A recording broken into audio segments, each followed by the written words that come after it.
کل رات کابینٹ کی جانب سے علیحدہ ریاست تلنگانہ کی تشکیل کو منظوری دیے جانے کے بعد آج بعد نماز جمعہ مکہ مسجد میں نماز شکرانہ ادا کی گئی اور بارگاہ رب العزت میں نوجوانوں کے روشن مستقبل کے لیے دعا کی گئی۔ T R S M L C Mahmood Ali, مسلم جے اے سی کے مشتاق ملک اور حامد حسین شتاری اس موقع پر موجود تھے۔ حامد حسین شتاری نے میڈیا سے بات کرتے ہوئے کہا کہ آج 60 سال کے عرصے کے بعد مسلمانوں کے ساتھ جو ناانصافی ہو رہی تھی وہ ختم ہوئی اور علیحدہ ریاست تلنگانہ کا اعلان کیا گیا۔ انہوں نے مزید کہا کہ جس طرح ہمیں تلنگانہ حاصل کرتے ہوئے کامیابی ملی ہے، اسی طرح مسلمانوں کو مستقبل میں کامیابی ملتی رہے گی۔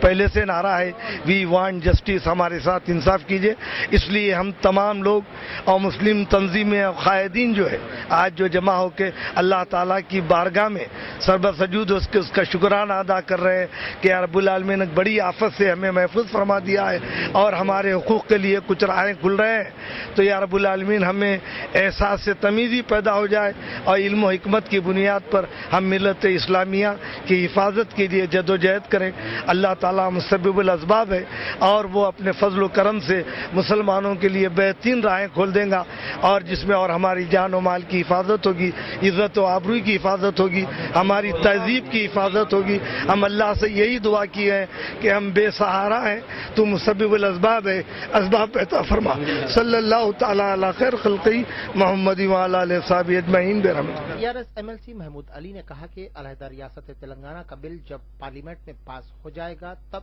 مکمل خوشی ہوگی۔ انہوں نے کہا کہ ٹی آر ایس حیدرآباد کو 10 سال کے لیے جوائنٹ کیپٹل کو تسلیم کرتی ہے، لیکن اگر آندھرا ریاست کی تشکیل کے بعد جلد از جلد علیحدہ دارالحکومت کا اعلان ہو جائے تو بہتر ہوگا۔ مکہ مسجد میں بعد نماز جمعہ کافی دعا کی گئی ہے علیحدہ تلنگانہ میں، اور جو تلنگانہ کی کامیابی پر شکرانہ بھی ادا کیا گیا، اور اللہ سے دعا کرتے ہیں کہ جو آگے کے پروسیس ہے وہ آسانی سے حل ہو جائے، ہمارا تلنگانہ ہمیں مل جائے۔ یقیناً یہاں پر سبھی مسلمان بھائی اس مسجد میں شریک رہے، اور یہ ان کی یہی خواہش ہے کہ ہماری قوم کو بھی دوسری قوم کی طرح ترقی کے موقع فراہم ہو۔ میں تلنگانہ راشٹر سمیتی کی جانب سے یقین دلاتا ہوں تلنگانہ راشٹر سمیتی جو وعدے کیے وہ ہمیں پورا کرے گی، اور مسلمانوں کو 12% تحفظات دیے جائیں گے، مسلمانوں کو ہر شعبہ حیات میں دوسری قوموں کی طرح ترقی کے موقع فراہم کیے جائیں گے۔ مسلمانوں کو نقصان پہنچانے کے لیے، انہیں تباہ کرنے کے لیے ہی تلنگانہ کو آندھرا میں ملایا گیا تھا، کیونکہ مسلمان یہاں 400 سال حکومت کر چکے تھے۔ آج آندھرا والے دیکھیے آپ، حیدرآباد ہمارا ہے کہہ رہے ہیں، بڑی افسوس کی بات ہے۔ حیدرآباد تو خلی خود شاہ نے بسایا تھا یہ شہر، اور یہ ہمارا شہر ہے، اور ہم جو بھی رکاوٹ ہے اللہ سے دعا کی ہے آج سب مل کر، خاص طور سے شتاری صاحب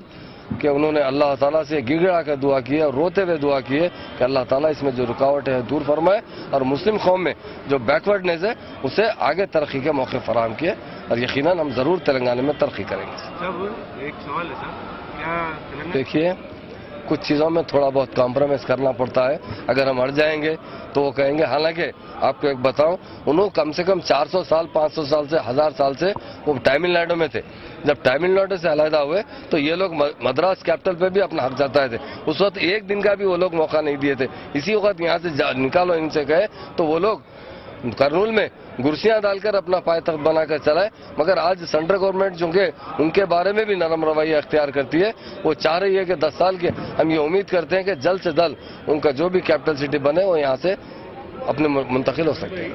اس موقع پر مشتاق ملک نے کہا کہ مسلم نوجوانوں اور خواتین کے لیے بہتر مستقبل کے لیے بھی جدوجہد جاری رہے گی، اور علیحدہ ریاست کی تشکیل کے بعد مسلمانوں کو ان کے حقوق ملنے تک جدوجہد جاری رکھیں گے۔ مسلم جے اے سی نے آج یہاں پر اجتماعی دعا اور سمجھے چھوٹی سی تقریب کا انعقاد عمل میں لایا،